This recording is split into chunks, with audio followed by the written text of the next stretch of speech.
गरीब चाची के घर अमीर भतीजी लाई इफ्तारी।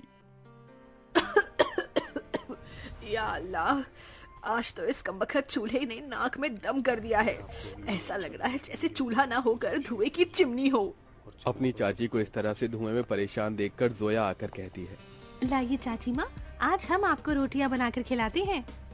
अरे नहीं जोया, मैं बना लूंगी। मैं नहीं चाहती कि इस चूल्हे के धुएं से मेरी हूर सी भतीजी का चेहरा काला पड़े। इतने में जोया का चाचा अनवर सिर से पांव तक मिट्टी में सना हुआ घर लौट आता है। उसके हाथों में एक छोटी सी थैली थी जिससे चाशनी टपक रही थी। उफ, अरे थैली में से ये क्या टपक रहा है? अरे माफ करना बेगम, मैं तो भूल गया था। मैं जोया बिटिया के लिए उसके मनपसंद की रस भरी इमरती लाया हूँ। इमरती का नाम सुनते ही 24 साल की जोया किसी बच्चे की तरह उतावली जताते हुए बोली, क्या सचमुच चाचा जान, आप मेरी मनपसंद की इमरती लाए हैं? मेरे मुंह में तो पानी आने वाला था, मगर मैंने किसी तरह खुद को रोक लिया। हम सब साथ में इसे इफ्तार में खाएंगे। अरे नहीं बिटिया, मैं जरा सी ही इमरती लाया हूँ, तू खा ले। मुझे और तेरी चाची को मीठे से खास मोहब्बत नहीं है ना बेगम? जी बेशक। असल में इमरती खाने का मरियम और अनवर का भी बड़ा मन था, मगर दोनों अपना मन मार लेते हैं। बचपन की दुर्घटना में जोया के माता पिता स्वर्ग से धार गई, जिसके बाद से जोया के चाचा चाची ने उसे अपनी बेटी की तरह पाला पोसा। उसके प्यार में कोई कमी न हो, इसलिए दोनों ने खुद की अपनी औलाद भी नहीं की।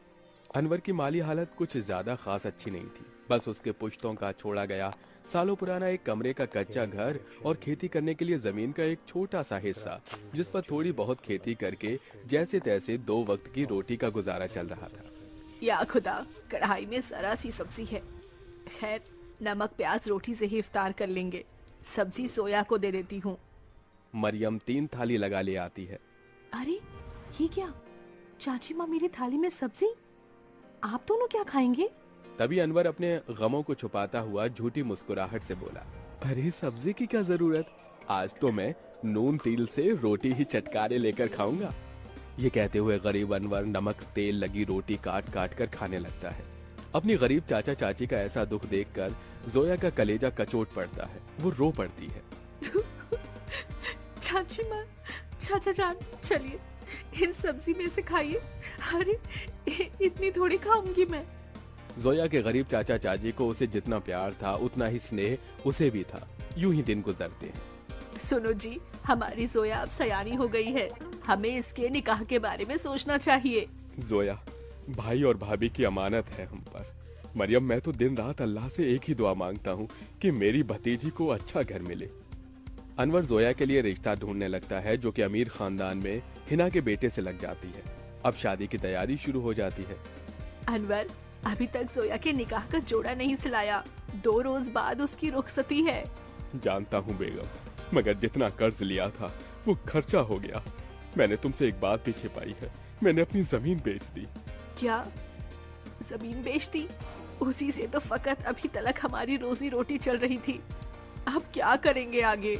अल्लाह मियाँ बैठा है ना रोटी देने वाला। मरियम, कुछ तो कर लूंगा, लेकिन जोया हमारी इकलौती भतीजी है। उसका निकाह अच्छे से घर में हो जाए ताकि मन में कोई मलाल ना हो। जोया के गरीब चाचा चाची उसकी शादी के लिए अपनी खेती बाड़ी बेचकर उसकी विदाई करते हैं। चाचा चाची माँ, जा मेरी बच्ची, अल्लाह तुझे दोनों जहां की खुशियों और नेमतों से नवाजे। जोया अपने गरीब चाचा चाची के घर को छोड़कर अपने अमीर ससुराल में आ जाती है, जहां उसके सास ससुर नंद जेठानी से भरा पूरा परिवार मिलता है, जहां सास हिना उसका स्वागत करती है। माशा अल्लाह, कितनी खूबसूरत बीवी है हमारे मुराद की। एकदम सही फरमाया आपकी अम्मी, भाई की तो किस्मत खुल गई। चलो देवरानी जी, हम तुम्हें तुम्हारा कमरा दिखाते हैं। जोया की जेठानी आलिया उसे कमरे में ले आती है, जो कि बहुत ही बड़ा और आलीशान था। वल्ला, इस कमरे से भी छोटा तो हमारे चाचा चाची माँ का घर था। यहाँ तो हर शान और शौकत है। अगले दिन जोया नहा धोकर पहली रसोई करने आती है। अस्सलाम वालेकुम अबू जान। खुश रहो बहू बेगम। अम्मी जान, खाने में क्या बनाना है? अरे बहू, तुम क्यों खाना बनाओगी? उसके लिए नौकर चाकर है ना। मगर हम सभी तुम्हारे हाथों का शाही टुकड़ा खाना चाहेंगे। जी अच्छा। जोया जैसे ससुराल के ऐशो आराम भरे किचन में कदम रखती है तो नम आंखों से निहारती रह जाती है। उसकी आंखों के आगे अपनी चाची का धुएं में चूल्हा फूंकना याद आ जाता है। या खुदा, हमारा ससुराल कितना रईस है। ऐसा लग रहा है जैसे हम किसी जन्नत में आ गए हैं। मगर हमारी गरीब चाची माँ आज भी गीली लकड़ियों से चूल्हा जलाती होंगी। आंखों ही आंखों में जोया का उसके ससुराल में 1 साल गुजर जाता है और रमजान का महीना शुरू हो जाता है, जहां वो अपने अमीर ससुराल वालों के साथ दावतों भरी दस्तरखान पर बहुत कुछ खाती है, तो वहीं उसके गरीब चाचा चाची के हालत गरीब बदहाली में कट रहे थे। और चैनल को सब्सक्राइब। अरे क्या हुआ मरियम बेगम, अभी तक खाना नहीं लाई? मैं वजू करके कब का बैठा हुआ हूँ। जी लाई। मरियम कुछ रोटियां रखकर नमक मिर्च के साथ लाती है। जी बस यही है खाने में, रूखा सूखा है खाने में। जाने अल्लाह हमारे दिन कब बदलेगा। बाकी दिन भी रूखा सूखा खाते हैं और रोजे में भी रूखा सूखा खाकर काटना पड़ रहा है। मरियम, अल्लाह ने जो दिया है उसे सिर माथे लगाकर खाओ। बेचारे गरीब शौहर बेगम एक दूसरे को निवाला खिलाकर गम बांटते हैं। कंगाली इतनी थी कि दोनों पानी से सहरी करके भूखे पेट कड़ी धूप में भट्टी पर काम करते हैं और यूं ही दिन गुजरते गए। बेगम, अल्लाह के करम से इतने पैसे जुड़ गए, कल जोया के ससुराल इफ्तार दे आते हैं। दोनों खुद पर दुख उठाकर जोया और उसके ससुराल वालों के लिए कपड़े, फल, मिठाई के साथ इफ्तार लेके जाते हैं। अरे समधी साईं, आप दोनों? वालेकुम अस्सलाम समधी जी, ये आप सबके लिए हमारी ओर से इफ्तार का छोटा सा नजराना। तभी महंगा सा जोड़ा पहने हुए जोया आकर अपने चाचा चाची के गले लग गई। उसकी आंखों से आंसू छलक पड़े। चाची माँ, चाचा जी, कैसे हैं आप? गरीबी और गमों भरे हालातों को छुपाते हुए दोनों झूठ बोलते हैं। हम अच्छे से हैं। अरे बच्ची, तू खुश तो है? जी चाचा, मैं बहुत खुश हूँ। यहाँ सभी हमारे साथ बहुत ही अच्छे से प्यार मोहब्बत से रहते हैं। अल्लाह का शुक्र है जो तुझे इतना मोहब्बत भरा ससुराल मिला है। अच्छा, अब इजाजत दीजिए। अरे भाई जान, अभी तो आए हैं, अभी ही जा रहे हैं। थोड़ी देर में इफ्तार का समय हो जाएगा। इफ्तार की दावत खाकर जाइएगा। नहीं आपा, हमारे यहाँ बेटी के ससुराल का पानी भी नहीं पीते। हम चलते हैं, अल्लाह हाफिज। उनके जाने के बाद जोया की नंद ने कहा, अम्मी, आपने गौर फरमाया भाभी जान के चाचा चाची काफी कमजोर से लग रहे थे और कुछ परेशान भी थे। नाजिमा, लाजमी है कि वो कुछ परेशानी में है। बहू, तेरे चाचा चाची बहुत ही खुददार हैं।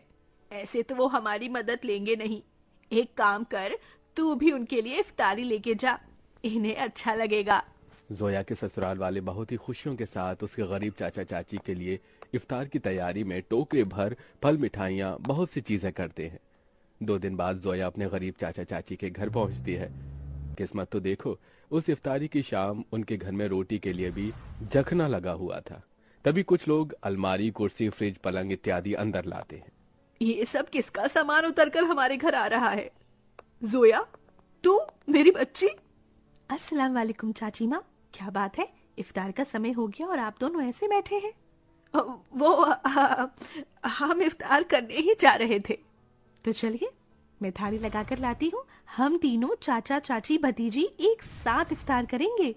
जोया जैसे ही चूल्हे के पास जाकर देखती है तो सारे बर्तन खाली पड़े होते हैं। ये देखकर उसकी आंखों से आंसू गिरने लगते हैं।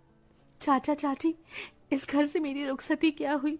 आप दोनों ने मुझे इतना पराया कर दिया कि ये तक भी ना बताया कि आप दोनों किन हालातों से गुजर रहे हैं।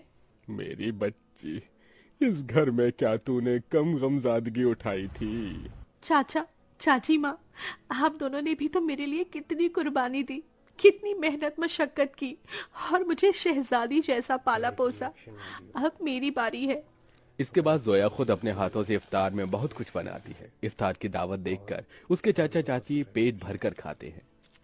आज एक अरसे बाद ऐसी इफ्तारी नसीब हुई है, वरना तो सालों से गरीबी में रूखे सूखे से रमजान के रोजे कट रहे थे। मैं यहाँ आप दोनों को सिर्फ इफ्तार देने नहीं आई, बल्कि ईद पर आपको मेरे यहाँ आना है और ये अम्मी अब्बू का हुक्म है। हम आएंगे बिटिया, जरूर आएंगे। जोया के गरीब चाचा चाची ईद के दिन उसके घर आते हैं, जहां उनका खूब स्वागत होता है और सभी साथ मिलजुल कर ईद मनाते हैं।